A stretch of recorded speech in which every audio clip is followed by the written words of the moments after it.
Welcome everyone to the second episode of Noise to Signal Radio. This is a show where we cut through the noise and talk about what matters in privacy, free and open source technologies, and human rights. We've been busy this week, so if you were here and following Nym live streams, then you saw our community call yesterday. But this, as you can see, was sort of born by the occasion because these two gentlemen are only in the same room now, so we thought we'd grab the opportunity and do another chat. Now, what we have as a topic for you today is something that you already know about or heard about if you follow Nym live streams at all. So we're going to mostly talk about Taler today, which is a free and open source privacy first payment system right from here within Europe, which is also great.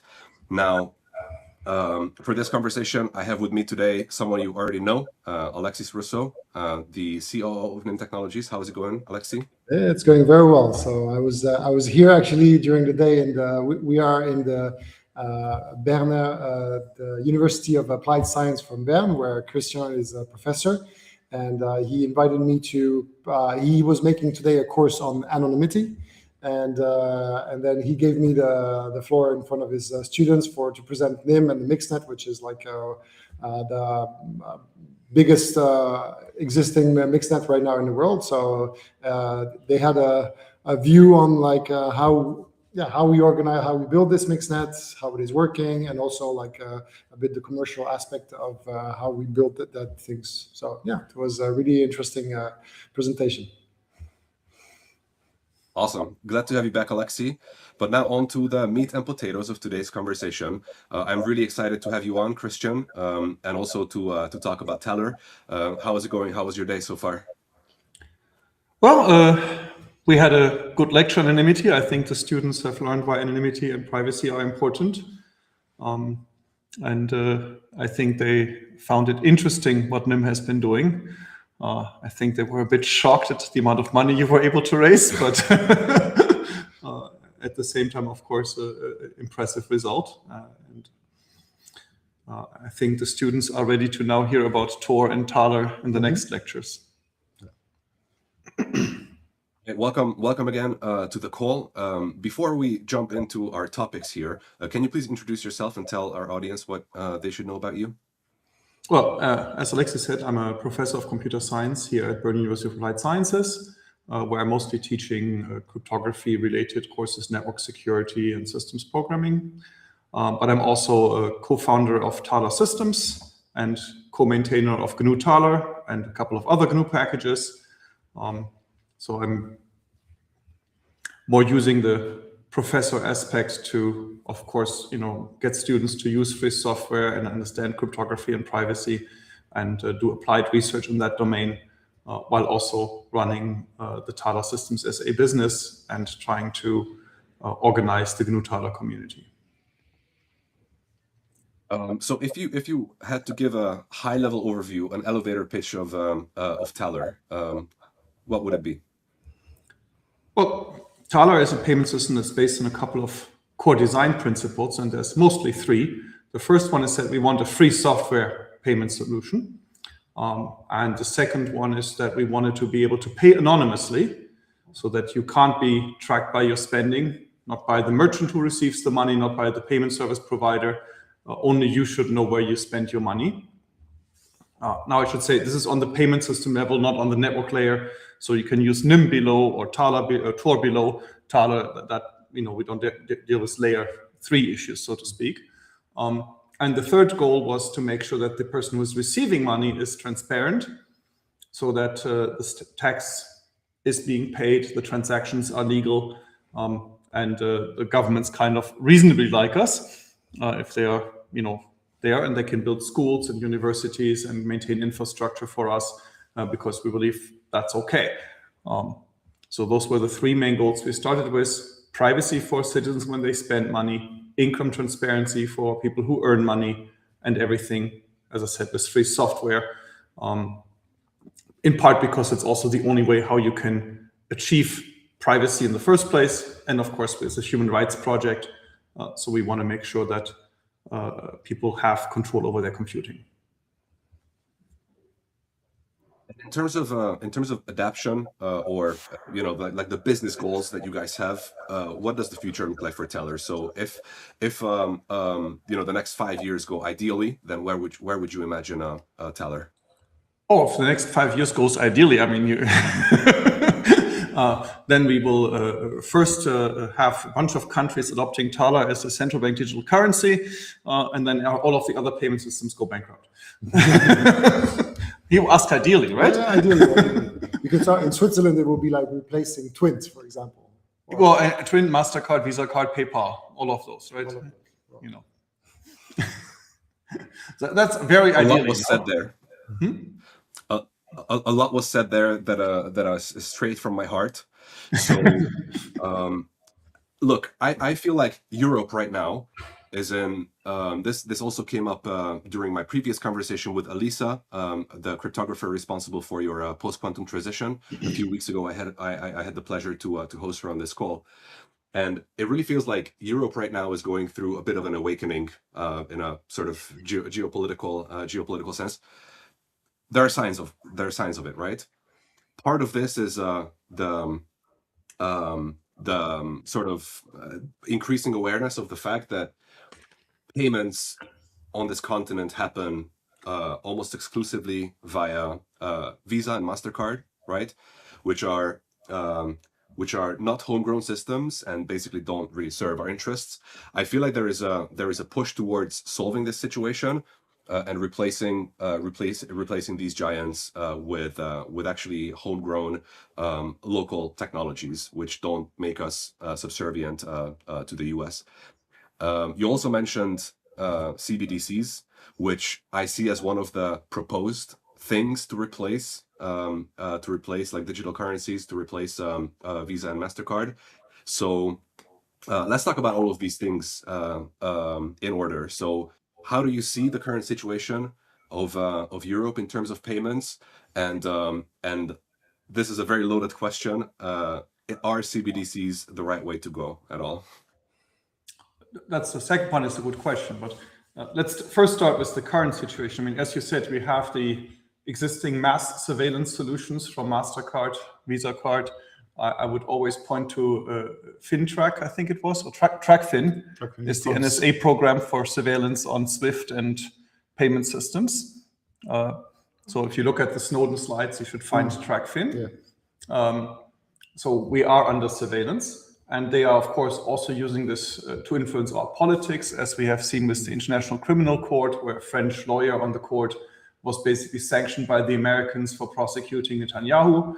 And so he's now no longer able to buy his groceries in Europe because, well, all the banks had to kick him out because they're dependent on MasterCard and Visa card. So much for our sovereignty. You know, our courts can't make decisions anymore without being afraid that they might be sanctioned.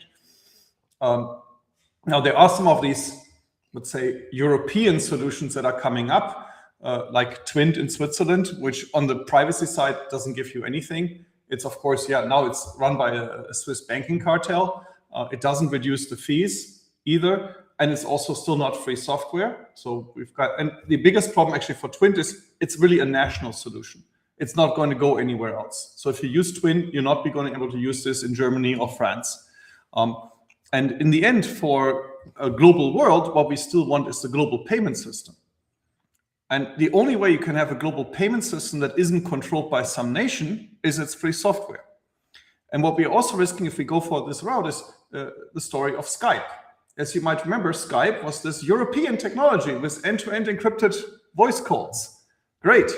And then Microsoft bought it and turned it to Microsoft Teams and took away the end-to-end encryption part. So if you just build some proprietary European technology, who says it's not going to be bought by some non-European entity? Yes, you can maybe try to restrict that, but in practice, it's a problem. You know, it can be bought, can be controlled, can be undermined in other ways. And so I think a truly sovereign solution that respects both national sovereignty, but also the user's sovereignty or informational self-determination requires it to be free software. And we see also these band-aid solutions like Vero, you might have heard about, is one of these things that are pushed by the European banks. It's basically a layer on top of SEPA, where you're allowed to send payments to a phone number. Great innovation. Now they have also made it so that you can use the phone number to look up the real name of another person and find out their IBAN number. So it's also great for phishing and target attacks. So if you want to look at data privacy and Vero, I really recommend just play around with the app, type in other people's phone numbers and learn about them. It's a good data source. They made a nice public dictionary there. That's the big innovation we're seeing from the banks today. Scary. And that's being pushed with hundreds of millions of euros because it's a great new solution. So that's the current situation we're in. We also see, for example, I can say this here, the Berlin University of Applied Sciences looked at how much we are spending on card fees. And the fees in current card payments and these methods are a bit intransparent. Right? You have a fixed fee per transaction, then you have a variable fee based on the amount, then you might have fees for the terminal, you might have fees for a monthly subscription with the acquirer and so on. So lots of different kinds of fees. And so typically they add up to like 2-3% of the actual amount of volume you're transacting. So this is significant because just imagine we could able to reduce our value-added tax by 2 or 3%. I mean, that would be a crazy party. Huh? And this is the cost of these existing payment systems. Now, on the other hand, we're talking globally, you have systems like in Brazil with PIX or in China with their CBDC, where the state has basically made an offering and saying, look, we're going to give you a way to do payments, digital payments for free. So we're competing with economies like Brazil, where transactions are free. Here, on every transaction, every time you buy or sell something, including, of course, your supply chains, not just the final spending to the consumer, you pay a 2% tax. Brazil, 0. Whoa. Oh, so that's a huge economic disadvantage we are having here, just on the cost side. Yeah, I have a question because like what is interesting in Taler is like there's two so we come from the crypto world, cryptocurrency world also, and there's two things which are coming out there. One is of course the privacy aspect, right? Because you have like, and this is where we are very we share the same kind of technology and so on, and then there is like, but then you took a choice, which is the other aspects is basically you work on the transport layer, but you don't touch the currency itself, right? Mm-hmm. So like the GNU Taler is a transport layer, but now the question I have is like in the current setup, do you think basically the ones who are issuing the currency, do they have actually interest in privacy, and do they have interest in a free and open source Rails? Right? If I'm a bank and I want to do a CBDC, when we hear, I mean, the people in our community are sending memes all around the day about how the European Union, they want to surveil everything. Do you think there is a real interest, or I think there's the interest of them to use this kind of private and free software? Yeah, well, I usually I would love to criticize the European Central Bank a lot, as you might see later. But I would point to two papers actually by Martin Summer from the Austrian Central Bank, where they said privacy is critical. We also had a paper with Thomas Moser from the Swiss National Bank that said we want this kind of privacy that Taler offers in their world. So there are central bankers that understand this. And they also understand if they don't have this privacy, and some of these, right? I mean, they say if we don't have this privacy, then the central bank can become holden to special interest. So they might, we want to get rid of this opposition figure.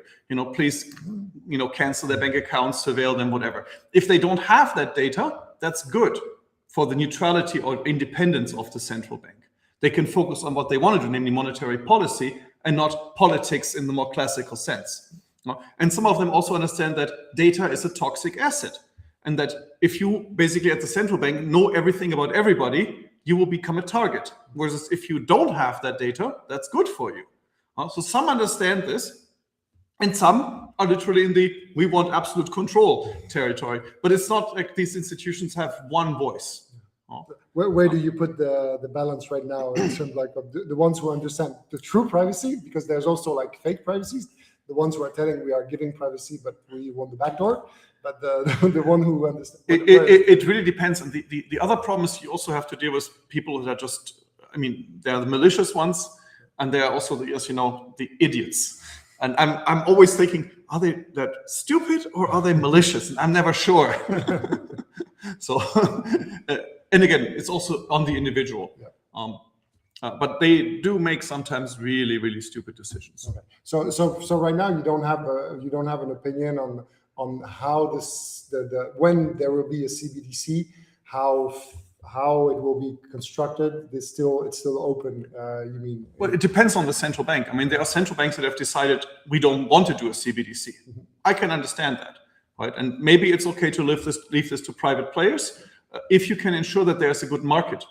The problem with payments is a two-sided market, and they tend to have natural oligopolies. Yeah.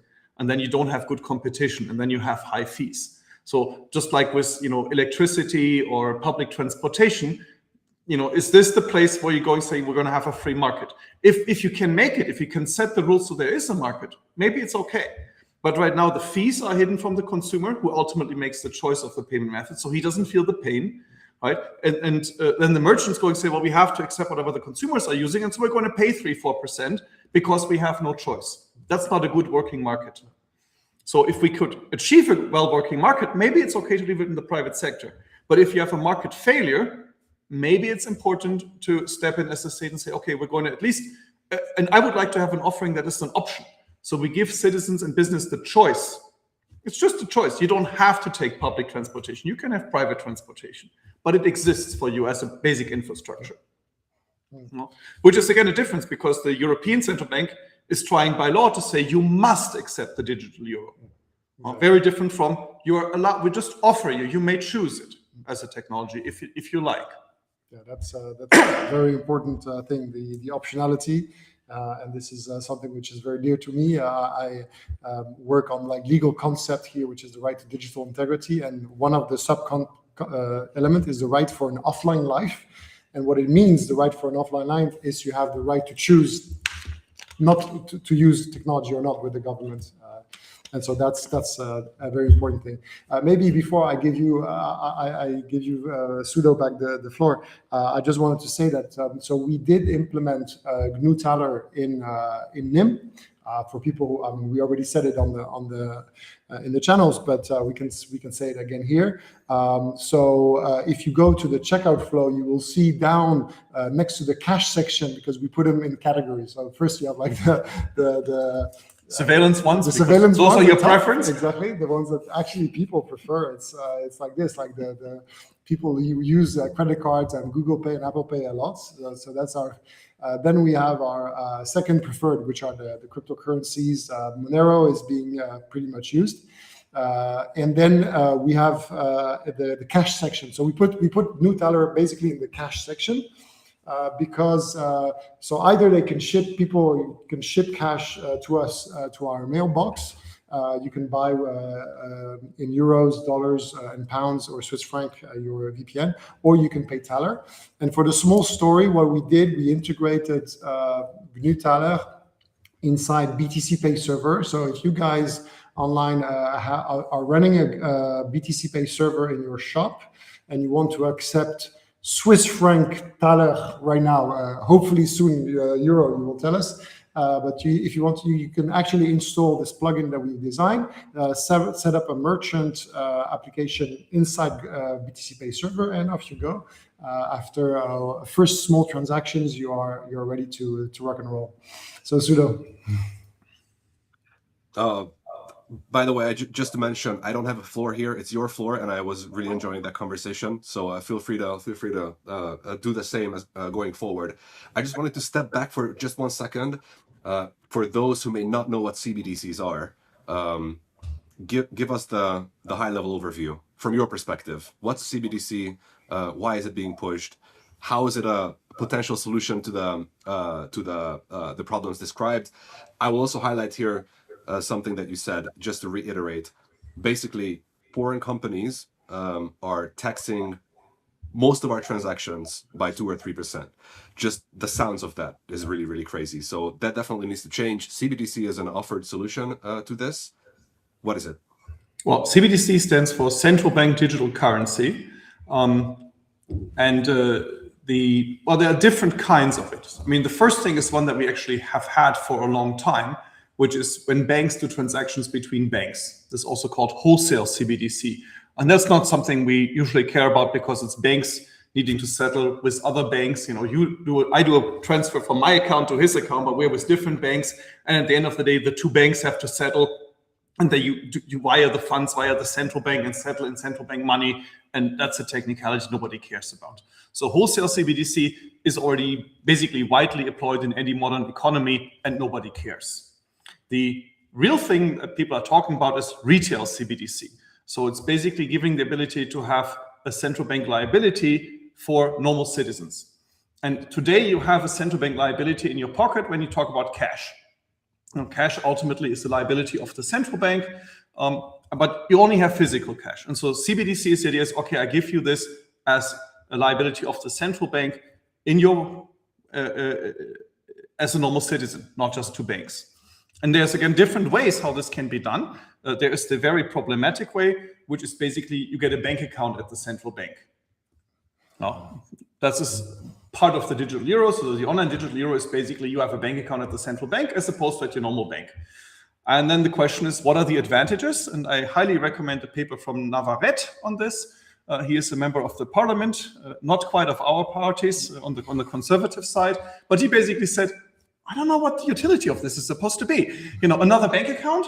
We have bank accounts. And then the European Central Bank would say, well, but look, if you have an account at a normal bank, if that bank goes bankrupt, you lose your money because actually the bank owes you money if I have money in a bank account, right? It's just I gave a loan to the bank. It's really what a bank account is, which means if the bank goes bankrupt, I could lose my assets. Only problem is, yes, that's true, but we have deposit insurance up to 100,000 euros. So if the bank goes bankrupt, the first 100,000 I have my bank account, I don't lose. And if I have more than 100,000, well, I could open 2 or 3 commercial bank accounts. One way to solve the problem. Second one is the European Central Bank says, and since we don't want all the money to move from commercial bank accounts to the central bank, we'll limit it at 3,000 euros. So you cannot put more than 3,000 euros into your CBDC bank account that protects you in case your bank goes bankrupt, where you have a cap of 100,000 that is safe. So, okay, that also doesn't make sense too much. And then they go and say, yeah, but it's going to be free. Well, for most consumers, SEPA transactions are already basically free. But then they add complications. So now you have, but the central bank also doesn't want to manage individual people's bank accounts. So they have commercial entities managing them, which are supposed to manage it for free, which is also very interesting. And they have to apply all the AML anti-money laundering rules. Yes. And then comes, there's lots of complications. Then they go and say, but businesses, how much is the business allowed to put into a CBDC account? And then the answer is 0. So now if I want as a private person to pay a Nym tech, the answer would be, well, I have it in my digital euro account, but it has to basically go into your digital euro account and from there immediately to your bank account. Now, if you wanted to pay me back, you need to take it out of your bank account into your digital euro account and move it into my digital euro account. And for that, they're implementing what they call a reverse waterfall. So if the waterfall is, if my bank account balance goes too high, it automatically goes into a commercial bank account. And the reverse bank account is if my bank account balance goes too low because I'm not supposed to get any credit, they take it out of my commercial bank account. And I asked them, so what about the liability? If I hack your digital euro account and drain your commercial bank account, what is your commercial bank account going to say about that if I go and say, no, something bad happened? And the answer is, they don't know. And so they have these lots of very stupid ideas. It's just adding a crazy layer of complexity without adding any value. So that was the first idea they had. Okay. This is still the idea they're trying to implement. Okay. Right? So, and at the same time, the biggest problem, of course, from a privacy perspective is, well, now you have this CBDC accounts where you can see everybody's transactions. So instead of having them a bit more distributed across different retail banks and no bank has the full picture, the central bank kind of gets the full picture. Now they would say, yeah, but we're going to add some privacy because we're only dealing with pseudonyms. We're just going to get the hashes of the bank account numbers. The actual bank account numbers are with the PSPs. But of course, we know pseudonymity doesn't work very well. You can still do patterns of life. And it's basically one law or one collaboration away from putting the picture together with the full KYC data. So it's horrible for privacy, but more importantly, it doesn't really offer citizens any additional value. And if you ask them why, we've not gotten coherent answers. In fact, they have actually written research papers saying, we are searching for the use case. But they're still spending 1.3 million on something where they're going saying, well, we don't quite know what the use case is. Do you think they're not only that, but they're also searching for the support, because actually, whenever you ask people anywhere in the world, by the way, but especially in Europe, there are a few polls about CBDCs, whether people, and no matter how they word the question, the support is non-existent. Nobody wants CBDCs. Yeah, it's only the ECB. But it's actually more funny because they asked people before they really started and said, what is the main feature you would want from a CBDC, right? And the highest ranking feature was privacy, which is what they're not giving. But why do you think they're pushing right now in this topic, and also with a very bad solution? Do you think, I mean, one theory is that basically they are pushed because there's the cryptocurrency sector which is growing. Well, in part, it makes them afraid. Actually, if you look at their design, where they say, look, we have the central bank that has the liability and that issues the money, and we have the PSPs that do the KYC. It's basically an exact one-to-one copy of Facebook Libra DM, where basically Facebook said, we're going to create the Facebook currency out of a currency basket. Okay, Facebook had a currency basket, ECB just has euros, small difference. And then Facebook said, we have the Libra Foundation that has all of the money, and that does the transactions, and we have Facebook that has the KYC data, and these are two entities, therefore we have privacy. And that's exactly the model. So they've literally copied Libra. I think they might have thrown away the blockchain by now, understanding, because, I mean, I also said, why do you use the blockchain? You're a central bank. Why do you use the technology for decentralization? So they have gotten that by now. It took them several years of exploration. I mean, the Swedish have basically started the whole thing on a blockchain for, who knows why, central bank on a blockchain. Of course, permission, but that's not a real blockchain. I'm sure you would agree with that. I would agree. So it's a fancy database. Yes, exactly, fancy database.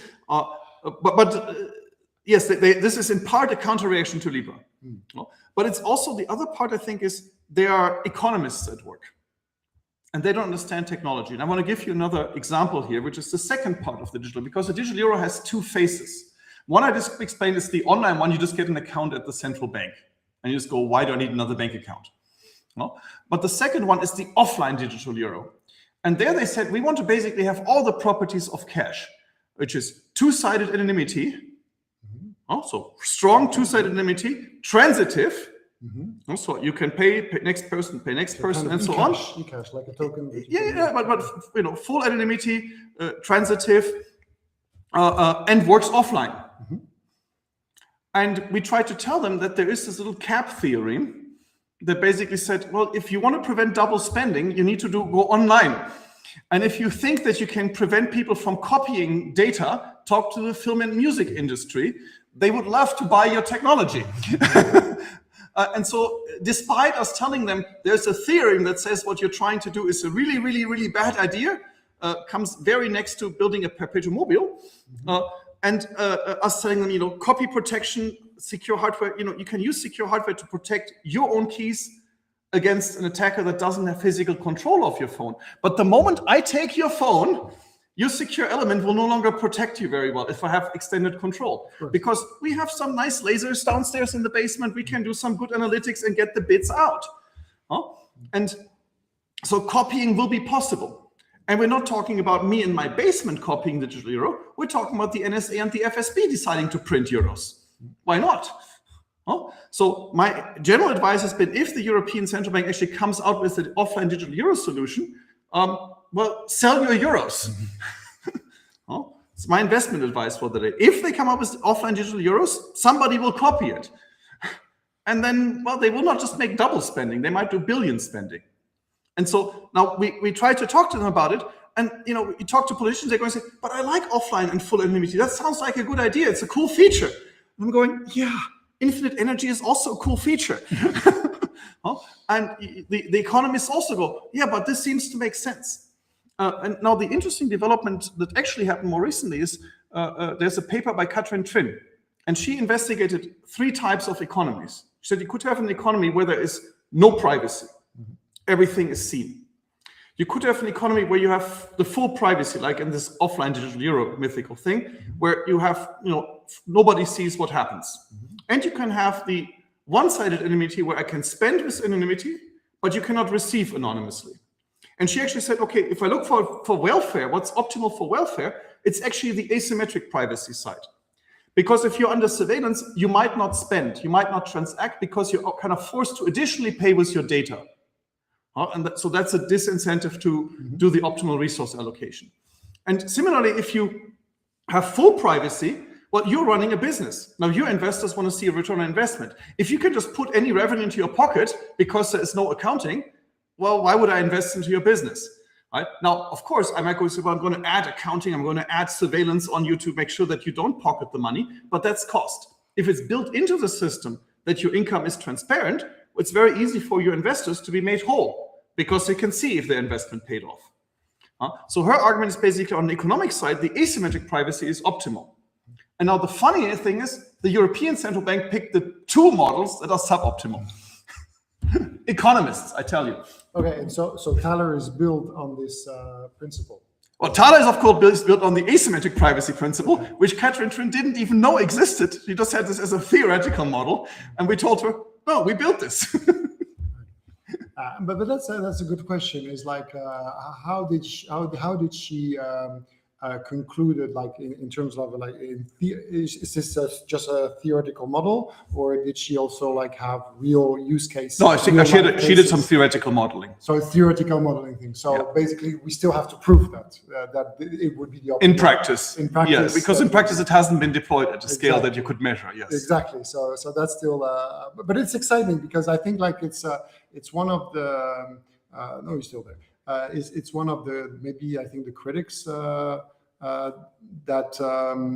It's maybe one of the critics that people have with Taler is actually this like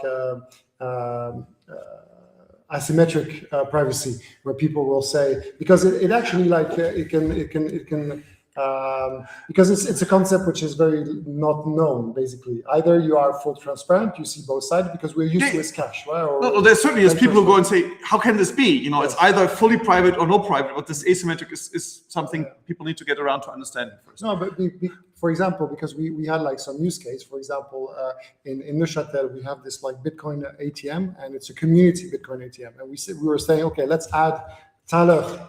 So you can bring you can have 100 francs cash, you can get Taler, or you send Taler and get 100 franc back, right? And in Bitcoin or in crypto it's very easy because you have two transactions both ways. But in Taler, the two transactions are actually different. One is to the merchant, and the other one's going back. Is a peer-to-peer transaction. So it does sometimes it feels that. The risk of the asymmetric privacy is that based on the type of transaction you want to do, you might find bottlenecks, and you will have things that we are not used to. We'll have to solve extra things that we're not used to. Well, mostly what you have to solve is if you're on the receiving end, you might have to do some KYC process where we have to identify you.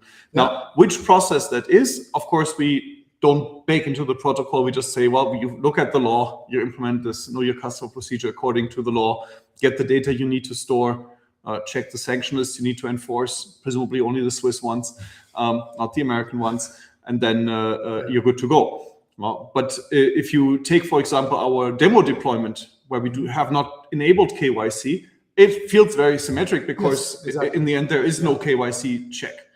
And that's a choice society has. If you go and say, you know, after this volume, after this amount of transactions, we need to identify you better, and until this amount, we don't need to identify you. You could, of course, configure that. Because I think one of the values of a good currency or a good payment system, rather than because the currency itself, it's another topic, is that also for me, what is important is that it's helped the circular economy, that it allows you to in a local environment. Even if it's a national or international currency, but that the people locally, they can exchange without fees paid to the US, without the data going to the other side of the world, and so on. You can design that, right? And I feel Taler maybe needs to a little bit of work to really be able to work in a circular economy. Because basically, if I'm selling if I'm paying at a merchant, then the merchant cannot send me back those we do have Taler deployment, for example, in Netzbon, which is a regional currency in Basel. Yeah. And they have basically very much this idea of a circular economy, because you get the Netzbon, which is the name of their currency, and you can only pay merchants in Basel, and those merchants can only use the Netzbon to pay other merchants in Basel. So it's really like a setup, like depending on the setup that you can use. Taler is like a modular. You can like set it up that way. Yeah, so this exists. Netzbon digital Netzbon has been deployed. And we are now also working with another group called Le Front Paysan, and they want to have a slightly different setup. You're supposed to pay at your local restaurant in Le Front Paysan, and the restaurant can then only pay local farmers in it, and therefore is forced to source local ingredients. And then the farmers can convert it back into Swiss francs. So you buy with Swiss francs Front Paysan, pay at a restaurant, and you force the restaurant thereby to purchase ingredients locally. So it's the farmer can then go back to Swiss franc and buy his fertilizer in Qatar. There's one forced hop inside. Well, it could be the restaurant buys it from a local grocer, the local grocer from the local farm. But the only people that can ultimately use the money and convert it back to Swiss francs are the local farmers. Interesting. So it's an interesting idea, and they have also decided to work with us on their solution. But I think what is still fascinating in this world, either cryptocurrency or like these other methods, is that we are still like in the early stages of like also redefining the economical models that will come behind. Right? We have the tools are much more. We have much more like granular tools in all the ways, to privacy, to transparency, to decentralized, to centralized, to whatever, and a lot of things in between. And that's super exciting, actually, in general. So that's why we like also at Nym to like add these kind of payment methods when we feel that some of the core values are there. Sudo. Loving these conversations, guys. I feel like I should maybe just step back and leave you to it. A question which you already mentioned, Christian. So I hear that the Austrian Central Bank recommended Taler as basically the digital euro. One author who works for the Austrian Central Bank in a paper that they published, right? I also had a conversation with the director where he said he liked the solution for the digital euro, but he didn't say that in public. He said that in a closed group. So I'm not sure I can say it's the official position. Almost, but Look, you really sold the current CBDC proposal to me. I was convinced, by what how you described it. I'm absolutely sold. But what I would even be happier with is if maybe Taler became the digital euro. Now, my question to you is, how likely is this dream of ours to actually happen? And what is needed from Taler compared to its current maybe design or implementation to fulfill that role? Well, in my experience, when we looked at the tender for the digital euro, one of the key requirements was in order to bid on the technology development, you had to be a company that had at least 10 million in annual recurring revenue in that domain. So it couldn't just be, something doing completely different business. In that domain, 10 million annual recurring revenue. So we couldn't apply. And they had some really fun tenders, like build a lookup service that can use an email address or phone number to look up a bank account number, 55 million euros. So I decided to report that to the European Anti-Corruption Office instead and couldn't apply. They still awarded the tenure. So we had some students here implement it as well, just for fun. So what you first of all need for most central banks is you need to be plausible as a partner. And since these are elephants and we are a mouse, they are scared of us and they're not going to work with us. So we need to show first that we can actually deliver. And so for that, we need to achieve some scale first and some usage first. So we are right now having a deployment in Switzerland with Taler operations, where you can, pay for Nym in Swiss francs. And we have a partnership with Magnet Bank in Hungary that wants to deploy, well, last I heard is now January 2027, but we'll see, wants to deploy Taler in Hungary, which is good, second country. We are also planning to find the money to create our own financial institute to deploy it commercially in Europe. And this will give us the third kind of central bank digital currency, namely the synthetic central bank digital currency.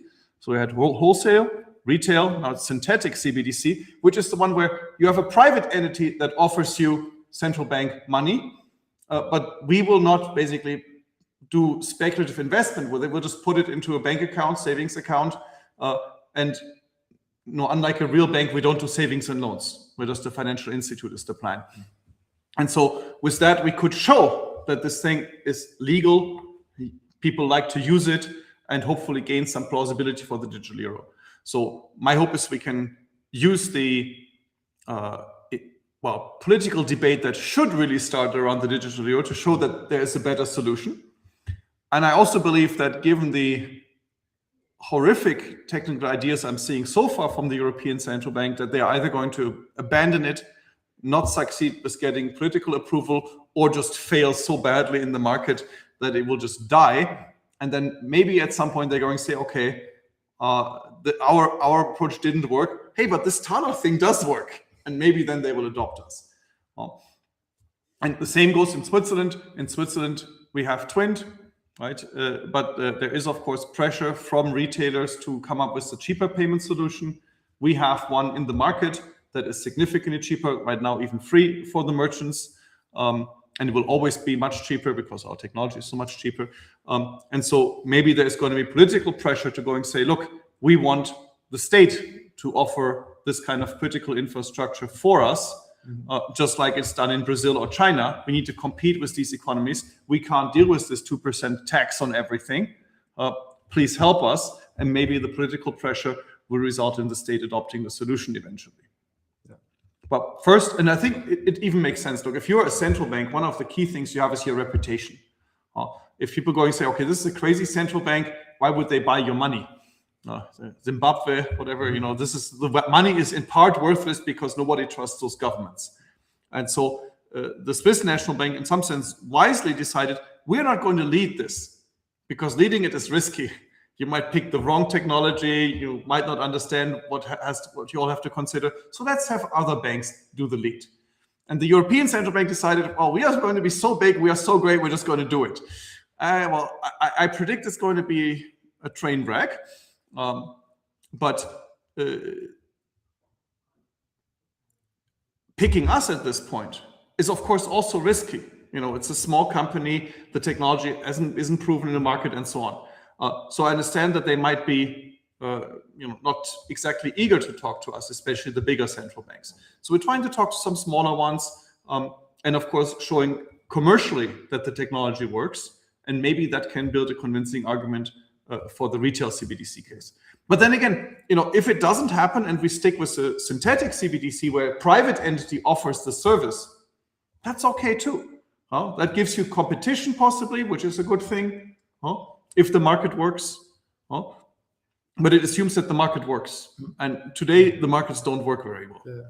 What is interesting? You said the to apply you had to have a turnover of like 10 million on average over the last 3 years. Yeah, on average of last 3 years. That means you exist for more than 3 years, and it's interesting because this is actually something we see in other domain. We had like the Swiss cloud infrastructure. They made a public tender where no Swiss company could apply for the public Swiss cloud because they put conditions which only Google, Amazon, and whatever could apply. Look, for the offline digital euro, I actually had submitted a paper to ACM saying, they are basically wrote the tender for Gizek and Deviant. And so I wrote in that paper before the ECB announced who won the competition that it was going to be won by Gizek and Deviant. Guess who won? Those guys. So yes, you can write a tender narrow enough, and you can formally satisfy the requirements of a competitive market space, and anybody can bid. But you stack the deck, right? And in some sense, we also talked to some companies that were literally involved in writing the tender, and then applied for tenders. Yeah, great market. Europe is not corrupt at all. But that really means basically that disruptive, other models of technology. We see this in the cryptocurrency world, or even in the VPN world, right? But now we have new types of communication technologies, and basically the general institutions, they're turning against. They're not able to to embrace this change. Basically, I mean, I feel in Europe and generally, and Switzerland a little bit also, those new changes are very hard to well, embrace. Look, it's very simple. If you look at the German automotive industry, right? They decided it was cheaper to lobby against, higher standards for emissions, to lobby against electric vehicles than to change. And now, of course, at some point, gas gets crazy expensive, electricity gets crazy cheap with solar, and Germany has no more car industry. So at some point, these forces become overwhelming, let's say. But there can be a painful decade where you basically still control the lobbying, control the political process, and hold your entire country back or hostage. And that's the same thing here, right? If you are one of the big banks, right, and Twint is making billions for some Swiss banks, of course you're going to lobby for this being there and staying there, and you make money. That's good for you. And eventually, hopefully, the competitive situation will be forcing it, because the rest of the world might move along. But you got funded by the EU. Right? Actually, a bit the same program as Nym. Also, we also got funding from Next Generation Internet, NGI, Next Generation Internet. I suppose on a different track, but we were there also. So, what's the relationship there? Maybe can you explain, and how is it helpful actually for you there in the development of Taler? Well, I mean, NGI is a part of Horizon 2020, which is the European Union's research part, right? So that's where they fund research. And I always go and say, well, if you want to do the digital euro, is the central bank now our research wing that's going to invent copy protection? I find it a bit strange, right? I mean, central bank doing research projects. But Horizon 2020 is doing research project, is funding research.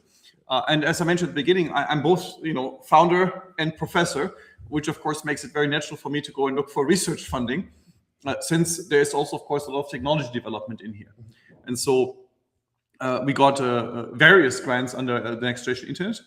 It started with quite a few small ones. You must have all heard about NLnet Foundation, that is funding free and open source software development, especially in the privacy and network space. And so they funded various specific works on Taler. The simplest one might be port the wallet to iOS, very easy to understand. But they also funded other things. And then we more recently got our big support was the NGI Taler project, which is one of the pilot projects where they went and said, okay, maybe there are some projects that can't just have a breakthrough with 50K of funding at a time, right? And I think our argument is saying, look, if you want to do a regulated payment system and bring this into market across Europe, it takes a bit more than 50K. Well, they like that argument.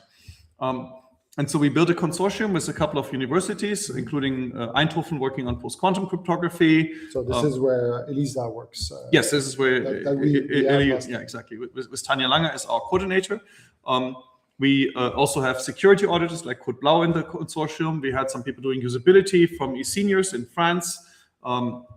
We had Magnet Bank, that is the bank that wants to deploy now in Hungary in the consortium. They were basically working on the regulatory side, together with GLS Bank, who is leaving the consortium because they, well, not leaving there. You want to talk about it, or? Well, what I can say is they ran into some problems with their corporate structure and found that they could not, in a timely fashion, deploy Taler legally in Europe. So they didn't say it's a problem with Taler. They say the technology seems perfectly fine and legal, but for us it's not okay, because they have a particular corporate structure.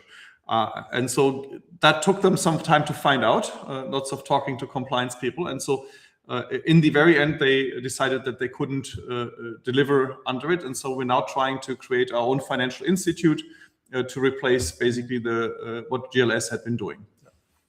And other partners in the consortium, I should mention, is Homo Digitalis from Greece. They're doing some outreach work. We have Petite Singularité from Belgium, which is a publisher representing the application side. We have this university, of course, Taler Systems. So quite a few partners to work together to push the technology forward. And I saw, I mean, I think you've been working on that a little bit also, but there's also like connections, and we see this actually in Nym also, connection between payment systems, payment research project like Taler, and EID systems and identity systems. How do you see like these EID coming up? Right now, there's like a push for age verification, for forced identification online. How do you feel about it first, and also like what's your like the technical work or you're working on? Or? Well, I mean, first of all, it's of course quite dangerous if we get to every time you visit an internet site, it can just easily ask you, show me who you are. I need your full ID. That's the danger we should all see. Many of the approaches of the governments we see right now, both in Switzerland and in Europe, are we need to roll out this EID yesterday. So yes, we like privacy, at least they say so, but it's complicated. Let's cut some corners, and then the privacy goes out of the window. They also go and say, yes, we like free software. But this component is proprietary. Oh well. So it's not, and they even went into the Swiss law. We said this a bit before. It's very funny. They say on the first line, they say everything is open source, and second line, but everything can be closed sourced. So basically, the law actually, there's another clause which says it can be free software or proprietary. Yeah. And it's going, those are the categories. You've just enumerated all of them. Great. The first problem is it's the principal one, overuse. Yeah. And the second one I'm seeing is this cutting corners with the solution by trying to rush it, by trying to stick to a budget, by including companies that, of course, try to sell proprietary software. And the first Swiss EID law failed on that very hard because it was too proprietary and too private. The second one barely passed, in part because, of course, Swisscom bought the votes.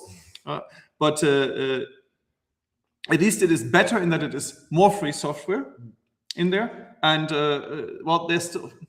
So now, I was still against it because I would say, you said privacy, it may have privacy in the law. I said, no, you have to say it must offer privacy in the law, not may offer privacy. That's silly, right? Not it may be proprietary or open source. No, it must be free software, right? So I didn't like the law, how it was written.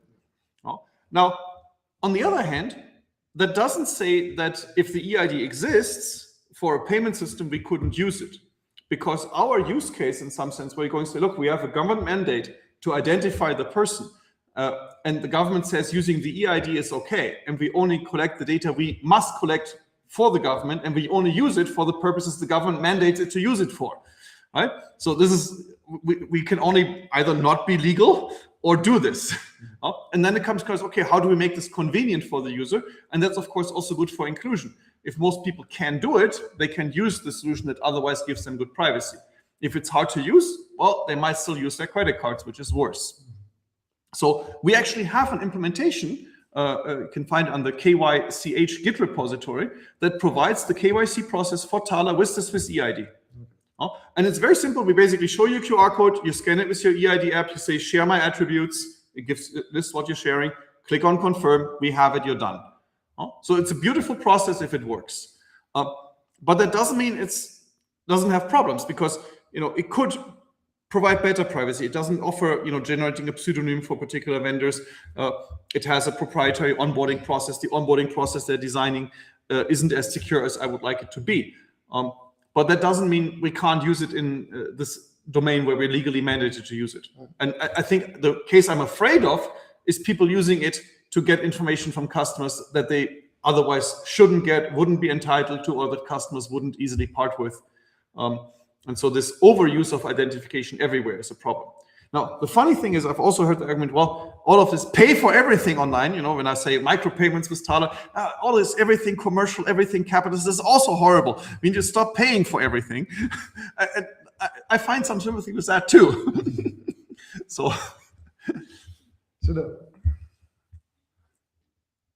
There was so much said there. I will just mention quickly that I'm originally Hungarian, so I know Magnet Bank. They're one of the cooler banks in Hungary, with a bunch of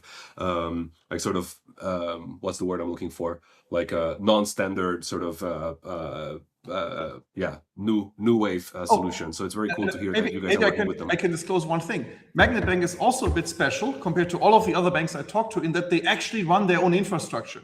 So Magnet Bank has had to buy their core banking system, and they're maintaining their own core banking system. I'm not going to tell you in which language, at least not on camera, because I don't know if I'm allowed to disclose that. But I can say they are really running their own IT. I mean, we talked to other banks, and they basically, all of the IT we outsourced across, we don't control it. And we talked to them, changing a comma on the website. No, we can't do that for the next 2 years because the data centers are merging outside of our control, and the providers basically told us, we can't do anything for you for a while. I'm just going, you've completely lost control over your IT. It's all proprietary software, and the smallest changes we had. Got a quote from one of these companies to add support for RFC 8905. Which is this pay to URI, which is basically pay to / IBAN / the IBAN number, question mark amounts, whatever, €5. To add support for that, they quoted a crazy 5-6 digit amount, plus monthly maintenance fees of several thousand.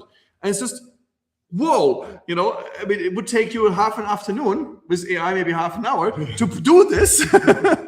And they are gouging the banks. So you also don't want to be a bank in this world, because you have these technology providers that are also charging crazy amounts. We talked to a Swiss bank for EBIX access, which is one of these common protocols, and they told me, we can give you EBIX access, but we have to pay to our software vendor per customer, so a seat license of 50 Swiss francs per month for a protocol that has been standardized for decades.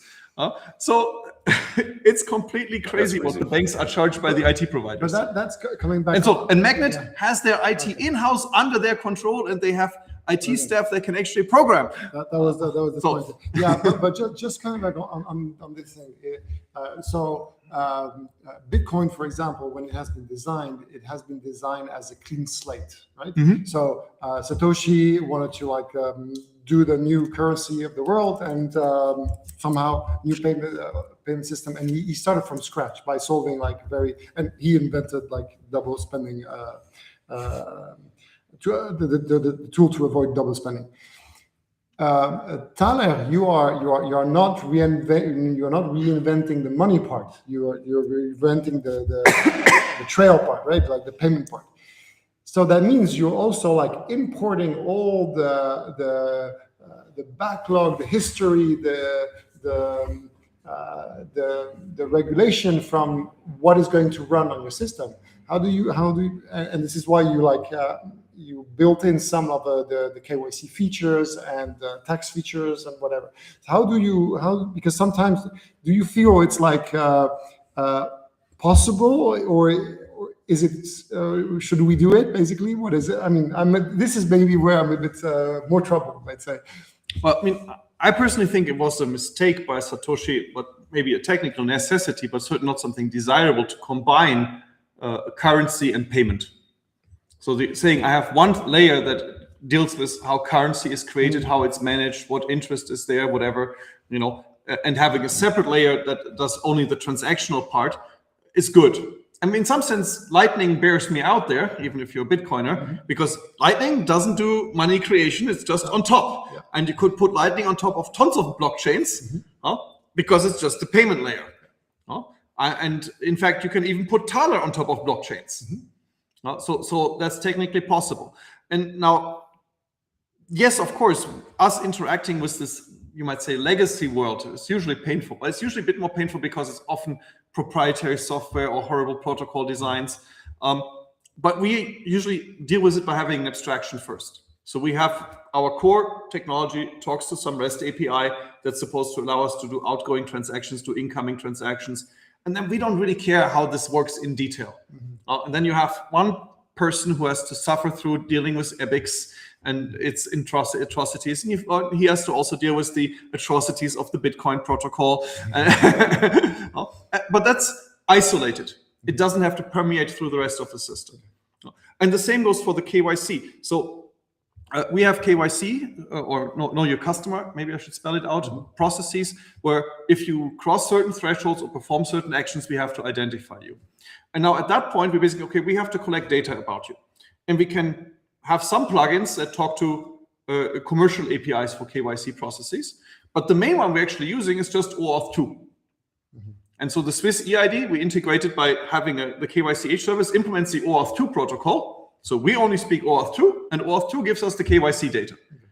And then the student, Henrique, who implemented this component, had to map OAuth 2 to the specific protocol of the Swiss EID. And so again, you isolate this into one separate component that runs as its own process, and you don't care because it doesn't go through the rest, even if that part may be a bit awkward or different from what you like. Okay, so you really made it modular. But I'm just going to say one thing, like the error he triggered me on, good. On, Finally. on Satoshi and his the fact that he separated. Didn't separate. No, he didn't, but he put together, yeah. But that's really interesting because there is a paper from someone called Ian Griggs, 2005, and I recommend you to read it. It's about triple entry accounting. So it's the evolution of double entry accounting. And basically, one of the feature in order to move into a triple entry accounting system is that the transaction has to be the digital transaction, the payment itself, the how you say, the file which is like being moved when the string that I'm sending to you or that I'm sending to the system that pays is actually the one that bears the value. It has the value has to be in there by itself. So in order to free me from my payment, and it's true right now when I'm paying, for example, with my credit card, it doesn't free me from my payment. Once I paid, there can be a charge back. I can like cancel things like this. And the only thing which is close, which has the same value, is the banknote. If I'm taking a banknote, I give it to you, then it's done. It's up to you. And so Bitcoin has this specific thing: is that once I've sent you Bitcoin, then the payment is done. It's hard money in that sense. But we have that with Taler too. Right, no, so you have because the Taler first I have to move things on my from my bank accounts to Taler, and the banks, they can come and shut down your account, and then the token I have that represent 1 franc is not backed anymore. Oh, it's because it's the liability of the operator. Exactly. Yeah, exactly. Yeah. So that doesn't qualify to a triple entry accounting system.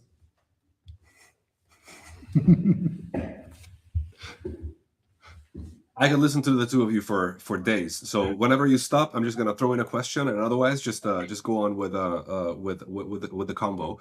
What I wanted to ask you about Christian is something that we get a lot from our community from time to time. This is a question that comes up, and I think it's a legitimate one. So you yourself outlined a bunch of pretty questionable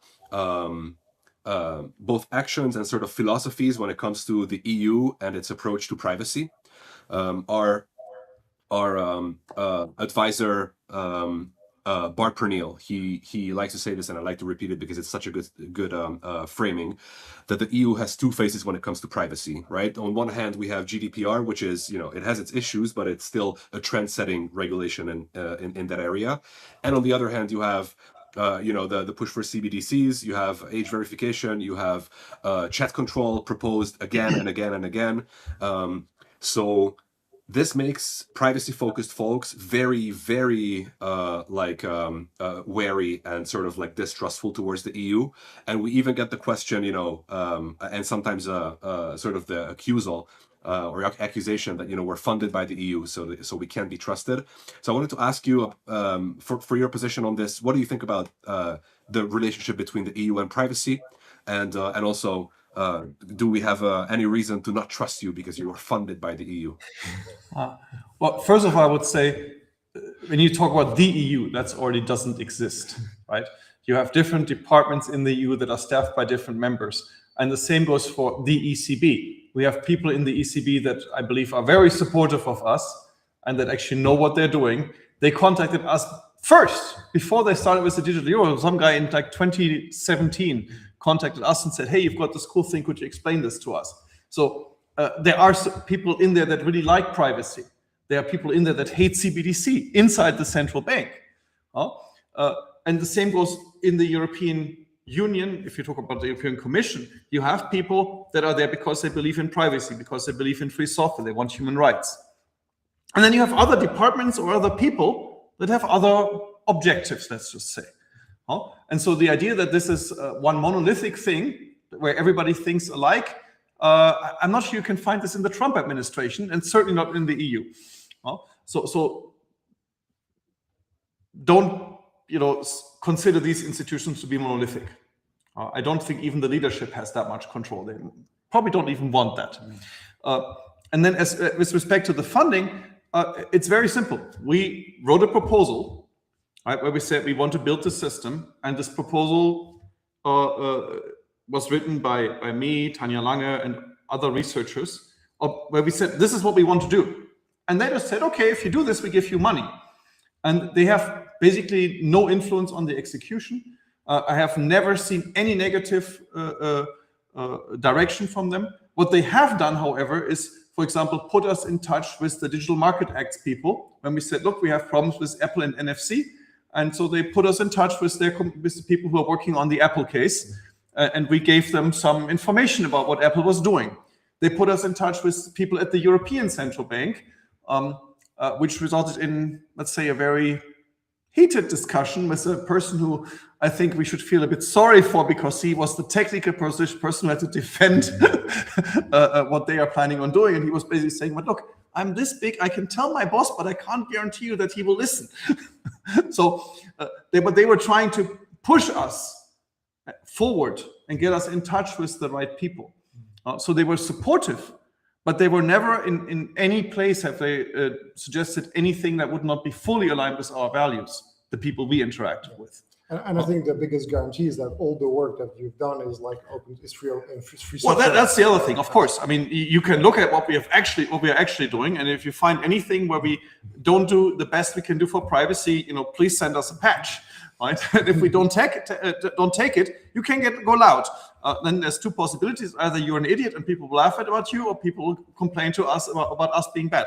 But again, from the EU side, I have only seen positive things with respect to NGI. Ever. It's just a great program where they really support free software and privacy. But I think it's fair to change Bart Pernill's this sentence that I like to quote from him. That the EU has two faces when it comes to privacy. Let's expand this a little bit. The EU has a million faces, and not only when it comes to privacy, but it's not like a monolithic. It's even less monolithic than any one country would be, because it's like a conglomeration of 27 different countries. That's a very good point, and very nice insight. Sorry, go ahead. You wanted to say something? No, please. All right, gentlemen.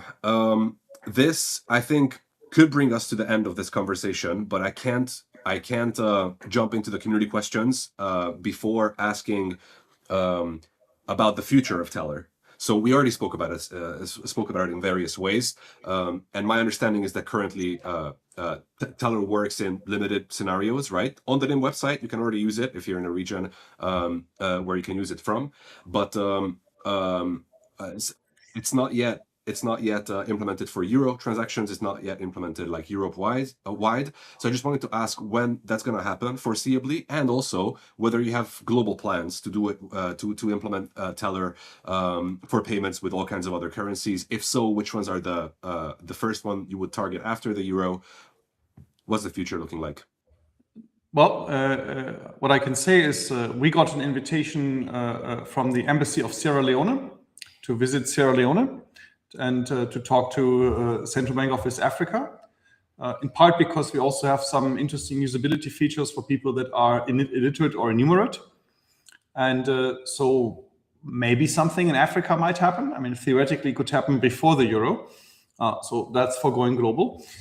With respect to the Euro side, we believe right now we need to find an investment of about 3 million euros in total to create a financial institute that could then operate legally across the Eurozone and have enough runway to be bootstrapped at a reasonable level. We're currently trying to find that money. So if you want to contact me, I have a pitch deck. We have the team in place. If there's a VC in the room. Exactly. If there's a VC in the room, contact me. You don't need to put up the entire 3 million. We take smaller amounts too. But so if and when we find that money, we believe we can, we have to apply at the BaFin for the respective license, BaFin is the German regulator. Yes. And we would want to use the German regulator because we've got lots of preparation already done for that with the DLS bank that we can basically recycle. And we have lots of people in Germany, and the Germans like privacy.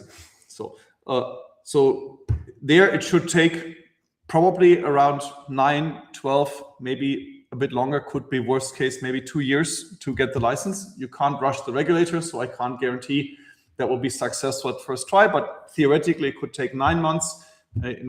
Optimistic head would say 12 months, pessimistic head says 24 months. And then we would be able to, with passporting, operate across the European Union. But it is conditional on us first finding the money, and then we can get started. So if a VC happens to listen to this conversation, make sure to reach out. To Christian. I will say that if this project cannot secure 3 million, which in the grand scheme of VC funding, it's not a lot of money, then I don't know what will. So I really hope that will happen, and I really hope that I will get to use Taler, as the default payment mechanism for all of my transactions here within Europe. I absolutely love this project, and I also really like the privacy first approach, and also the fact that it's free and open source. So it's very close to my heart. Obviously, it's probably nothing new to people who know Nym, because we have so many parallels between our projects. Gentlemen, I will share a little secret with the audience. I am sick today and I have major brain fog, and I was kind of worried about this conversation, but I had to do nothing because you guys had the conversation of a century. So it was really lovely to listen to you, to come along for this ride. So thanks for joining. Now let's jump into the community questions. We only have a few. So dear audience, if you have any questions for Christian, Alexi, or myself, then you can leave them in the chat, and we're gonna pick it up. But let's get started with our first question from Hello World XY32. I think we already covered this. Maybe let's give a shorter summary. What do CBDCs currently look like behind the scenes on a technical level, and what does Nym think it should be like? Well, I mean, actually, this one is for you then, Alexi. There are lots of different CBDCs out there. You have some CBDCs that are based on a blockchain. Those are usually the ones that have lower transaction rates. And by blockchain, I mean usually, not an open one, permission blockchain. IBM Hyperledger is one of the bigger players in that field, trying to sell that technology. Then you have CBDCs that are just basically database oriented. I would count the PIX system and the Chinese system to those, where you have just some database cluster and they do the transactions between the users. Well, there are some countries that are looking at these, let's say, more offline solutions where they believe some secure hardware tokens can prevent copying and enables peer-to-peer transactions. And then, yes, I think Taler is pretty unique in the sense of saying, okay, it's based on actually free software, and it's based on tokens that you hold in self-custody. The thing that we would share with some of the other CBDC approaches still that you have like a server that process the transactions. Now, in practice, you don't need one server for a CBDC. You would usually put up one in in Europe, one in Paris, one in Berlin, one in Madrid, and not say everything in Frankfurt. But for the user, they wouldn't notice. For Nym, what does it mean? So for us, there's two things about CBDC. First, I mean, before the two elements is that there's no existing CBDC right now, and I mean used at a large level. I mean, in the daily life, like I think in China and in Brazil with the PIX system. PIX, if you put PIX inside the category of the CBDC, okay. Well, it's a central bank or the government running a major digital payment rail. Yes, right. And in China, you have WeChat with which is very strongly government controlled and free and so on. So you could argue that those are, but these are like the database type of like the there's no ledger-based CBDC that's widely used. Exactly. Yeah, but as I said, the other ones were also types. Yeah, but I mean, in Europe right now, there's no widely used CBDC. So for us at Nym, the first thing that we are going to do is to try to interface if there is a need for like payment. If people are using it, then we will interface so that people can buy it. Actually, I tried with PIX, but it's a bit complicated for some reason. For an outside company, I tried to register some at a PIX payment processor, but I never managed to. So If someone is from Brazil in the audience, we tried to implement PIX, but we didn't maybe find the right door. So maybe you can help us there. So that's the first thing is like, yeah, if people are using it, of course, we will accept it to pay for it. The second thing is the transport layer. Is like CBDCs using Nym. Like if a CBDC is serious about privacy, actually they should also be using Nym in some part or all of the network. Of course, it might slow down a little bit some part of it, and sometimes you want like instant payment, but definitely. A CBDC that would be, and that is also like a geopolitical thing, because once you create your own network for one country or a region, and it's a sovereign network, you might be attacked by the others who want to see everything what is happening there, right? Because they lose the data. So hiding this network within a mixed net to give the service to the people, but also protecting both the privacy of the individual, but the privacy of the whole system. I think that's where Nym definitely has a role to play in the future. Yeah, and I would certainly say if a Taler wallet user wanted to anonymize their traffic by using Nym, yeah, we should. That's great. We should. But that's the next thing. I personally think it really is from I like isolation in terms of process isolation. So having a Nym app on the phone that provides you with the VPN layer, and they just say check the box for all Taler wallet interactions go over Nym. That makes sense.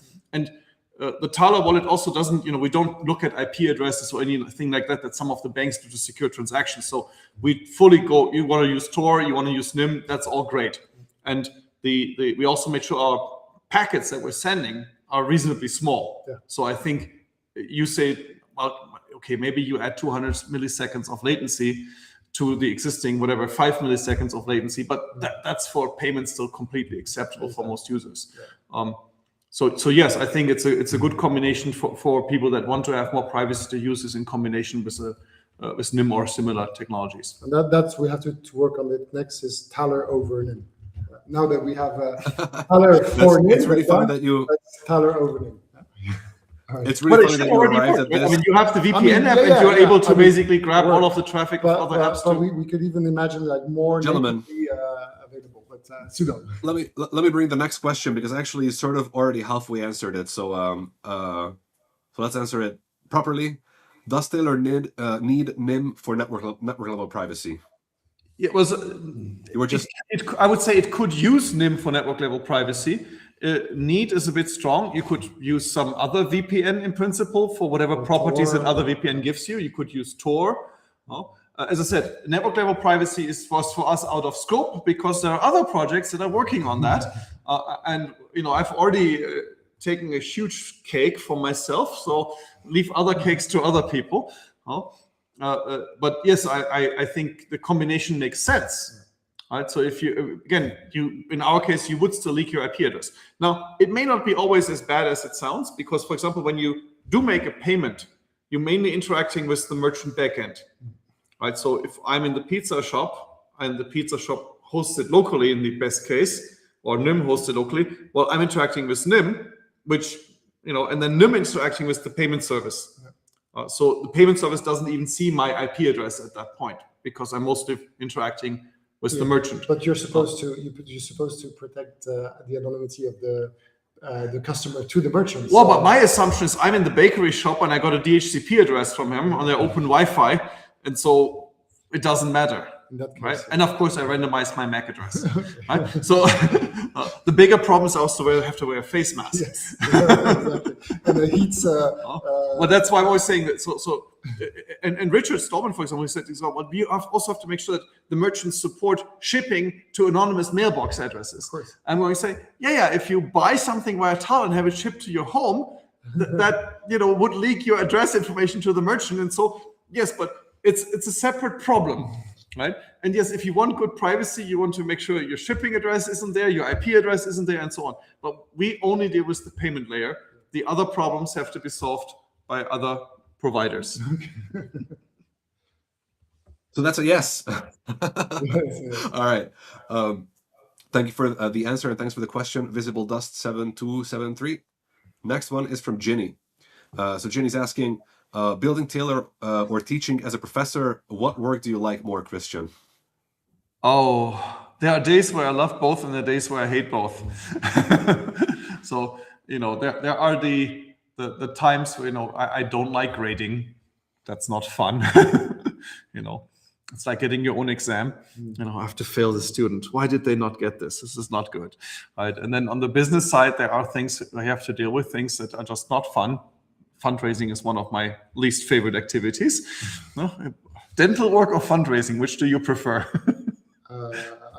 I don't know, exactly. So, and on the other thing, teaching can be great fun. You can get interesting ideas into students. You can work with people that have their own interesting ideas. You can see them advance. So that can be great.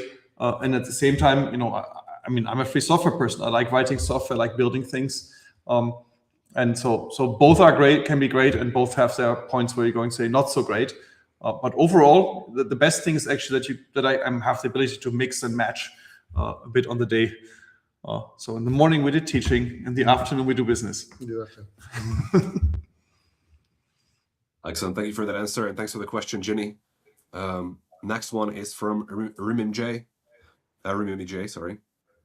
What is Taler's pitch to onboard small European businesses? It could be a big use case for promoting the technology. Good question. Well, the first part is, of course, especially small European businesses suffer from the high transaction rates, the fees. So what we learned, for example, is that some Swiss businesses, let's think very large ones, pay 0.5% in credit card fees, whereas the smaller ones pay 2.5%. So you're a small business, so you're already at a disadvantage, and the payment fees are 2% higher than for the big guys. Great for you, because you didn't have the negotiation power. And the small businesses usually also have, slimmer margins and so on. So for them, first of all, it's a margin thing.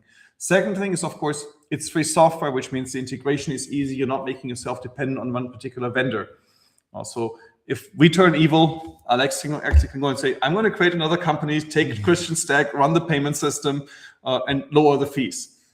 If you integrate with any kind of proprietary stack, that vendor can basically gouge you as much as they want, and you have a possibly huge migration cost.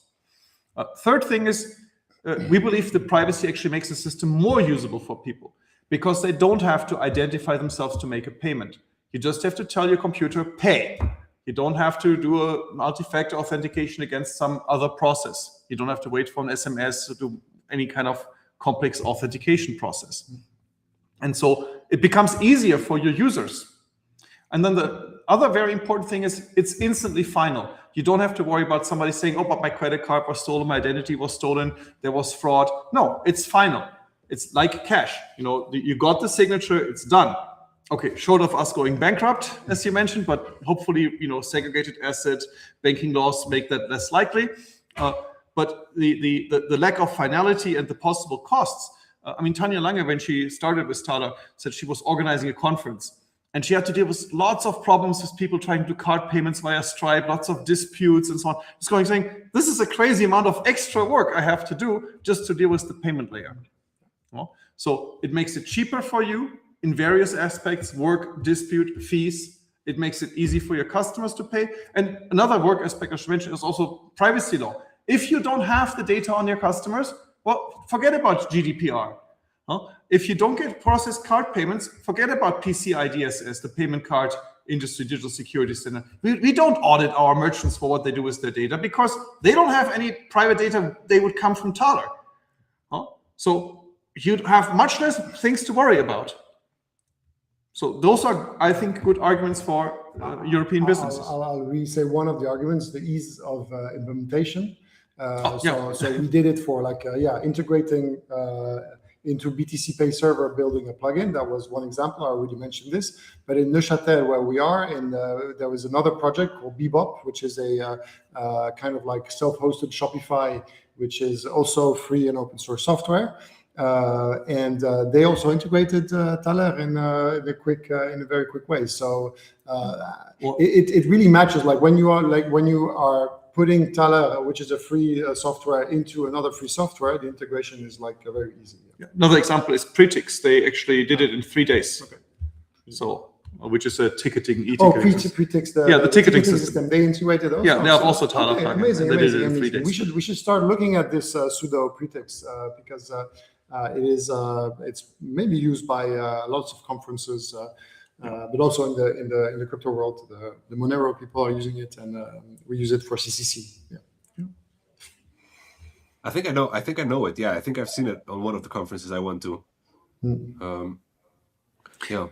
One other thing I should maybe mention, maybe not so much for the small European businesses, but we're also thinking publishers are a key audience. I mean, that's why we have Petite Singularité as a partner, and why Bebop is interesting. Because if you are a newspaper publisher or journalist, you also want to have tiny amounts. And the existing payment systems can't deal with tiny amounts, because if you have a per transaction fee of 15, 35 euros cents, 35 cents for the transaction fee. Well, if I want to pay 20 cents, how is that going to work? And I was actually told here in the cafeteria at the BFH, they're selling forks, plastic forks for 10 cents.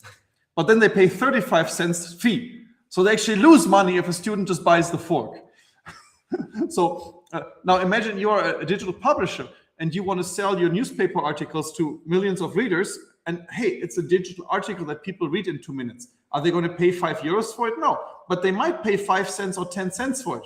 But so these business models, especially if you're an independent journalist, are enabled by the fact that we can do microtransactions, and where still most of the money ends up with you and not all of it ends up as MasterCard or Visa card. So depending on what your business is, the microtransactions might also be an absolute critical feature. Yes, absolutely. This was the promise of crypto as well. I feel like crypto is not seeing the adoption that the difference is, again, the blockchains typically max out at a rather low transaction rate, comparatively speaking, and that's natural because they are distributed or decentralized systems, and so establishing consensus takes time, energy, bandwidth, and so on, whereas we are centralized. And so you can easily see, we had a student here years ago measure 25,000 transactions per second against a single server. Well, 25,000 transactions, you can basically take most of the blockchains in the world and you're not going to get there if you add them all up. Except if you go Lightning. Well, yeah, I'm talking about the distributed layer, right, where you have distributed consensus. So the centralization gives you a key advantage there in terms of making scalability easy. That's my only argument. Thank you for that answer, gentlemen. And the last community question we have is also from Ginny. And it is the following. What will the next generation of Visa, MasterCard look like? What would it take to replace them? Well, it's going to be quite difficult for them to evolve, given that they have lots of huge deployment base already. I mean, the switch to EMV with the chips in there, that's, I mean, I don't quite, I mean, what we do know is that they're looking into, how to enable AI payments and so on. But I'm not sure we would recognize that as a MasterCard, Visa card thing in terms of the current technology. I think they're already switching from the plastic card to the card on the phone. Yeah, but that's the current generation. Yeah, that's the current generation. Yeah, but what it means is basically they are for me they are banking on the existing network. Oh, but and their job will be just to try to keep that network as much as they can. I have one employee who is not working on Taler actually, and he showed me how it looks like, and it's basically the ring of Sauron. So he has a ring on his finger, and I deliberately used this one, and basically he can hold it on the NFC readers to make payments. So not a card format anymore. There's some German company that makes it in a ring format. So you have a ring of Sauron that you can use to pay. I think that's the next generation. No more need for a phone. Just have like your wedding ring. You're wedded to MasterCard and Visa card, and easily identified by tracking you via NFC anytime. Of course. Human augmentation. Maybe then after the ring comes to built into somewhere, implanted. NFC tags in your body. But we will see some merge, right? Because I don't remember which network is already testing USDC, I think, payment, or some kind of or using USDC in part of the payment system. So there will be some mergers, but I think most of they were able to build a network and have like people. There's an inertia in that network, but the technology has already much evolved, and they will have to. They will have a patchwork between depending on the countries and depending on the region. So, but eventually, I think they will either they will create regulatory capture and they will be able to keep and like kill everyone else, or they will be disrupted.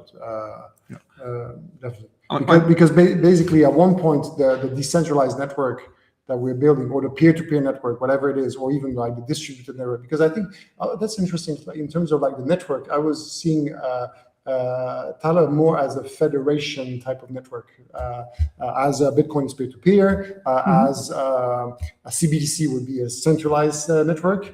Taler is more federated. Yeah, I would agree with that. Yes, where you can have like multiple issuer. I mean, look, you can have still the CBDC where they have got this one central node and have a bunch of regional currencies and private actors on top. And in some sense, free software allows you this experimentation very easily. So a bit like Mastodon, but for money, basically, the kind of thing, right? Which means that basically these typology, like federated and peer-to-peer, they are going to impact the scene, and we see this already in social networks. Social networks slowly are being impacted, and the centralized model have to reinvent themselves. I mean, like Twitter had to do some changes, and Facebook is losing ground, and things like Mastodon, Nostr are picking up. So there will be the same kind of like things happening on the money side, I think. Well, but one thing we have to also maybe consider structurally is, I mean, what is the key thing that determines MasterCard and Visa cards' structure? I mean, it's basically their business model of solving distribution. They have, on the one hand, they have the banks that convince their customers, we give you cards, we did the KYC with you, you get the card as part of your bank product, and the banks get part of the fees. Then they have the core network, and then they have the acquirers, so this four-corner model, where then the acquirers get some fees to onboard the merchants. And so this solves the distribution problem, because everybody participates in this value chain, or in this capture chain where they get parts of the fees, right? So, and it's a very smart way if you try to go and say, how do I go global? How do I onboard millions of merchants? How do I get all the customers on board? So the question is, what it costs, in terms of structure and flexibility. And now comes a very big disruptor that goes and says, okay, we can do away with the costs. We can also do the onboarding at scale, I would say, with free software, because again, it becomes easier to onboard people if you do free software. And so that's quite disruptive. But MasterCard and Visa cards still have a very, very robust business model. So the question is really, is free software going to be able to eat that cake? And I would like to say, if the free software offering is good enough, where was Microsoft? They said Linux is a cancer. And now half of the data centers run on GNU Linux, because it's just hard to beat gratis free software that works well. And it doesn't mean it kills the other business model. Microsoft is still around, sorry, but it can take a significant bite, and that should be what we should aim for. Yeah. My answer to this question, which I think is going to be a summary of yours, basically, which is that I don't know what the next generation of Visa MasterCard will look like, but I hope, I really hope that it will be shaped by an environment that is very competitive and deeply disrupted. And then we're good. Then we don't have to care about the next generation of Visa or MasterCard. Gentlemen, this brings us to the last question that the community asked us. Once again, I want to thank you both for coming on, and it was really nice to do this where you were, at least the two of you were sitting in the same room. I could listen to you for a few more hours, but unfortunately, we have to wrap up here. So I wanted to open the floor for closing remarks. If you have anything else that you wanted to share with the audience. Yeah, I will. Well, first if you want to say something that you didn't say. I'm going to give a small gift to the audience, because we are here at the Bern University of Applied Science in a city called Biel. right? We're in the canton of Bern. It's actually my birthplace. Want to give them the view? Huh? Yeah. And so and we wanted to have like another background. So we're in a classroom, and I'll show you the classroom. But what is pretty cool. So I'm going to take the camera and make it around. I'm gonna make you full screen.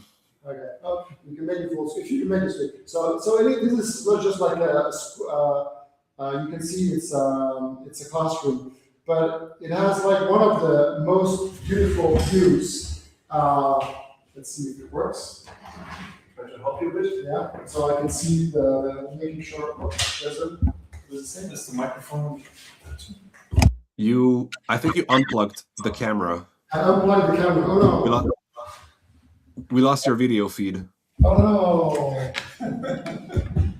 One way to end. Oh, here it is. It's back. It's back. Yeah, this is the integrated camera. Let me just like put it back. It's this one. No, this one. That's the camera. So let me put back the then. See, we had the great view the whole time, so we just share it now. Yeah, exactly. I had a great view the whole time. We had a great view the whole time. And camera one, I managed. No, where's the other camera? It died for some reason. Okay, let me just try to show you this one.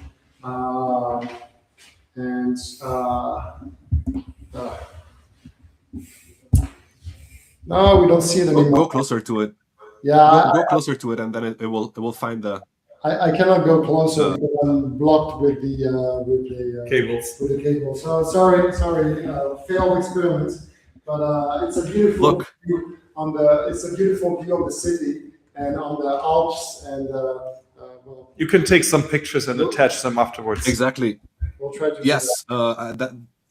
Please take a few photos, and I will drop it in the Nym Telegram chat, and we'll also drop it on our X profile, just so you guys can see.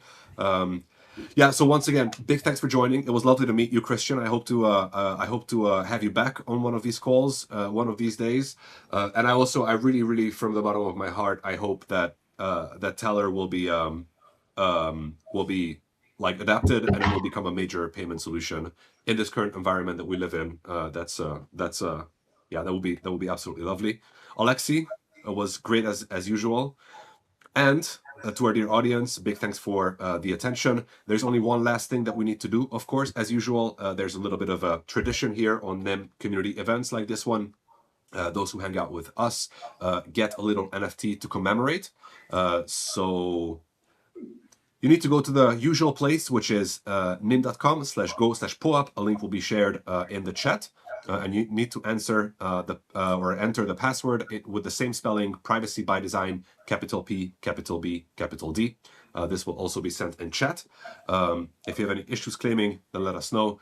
I once again would like to thank the attention of all of you, and also thank our guests for taking the time to come on.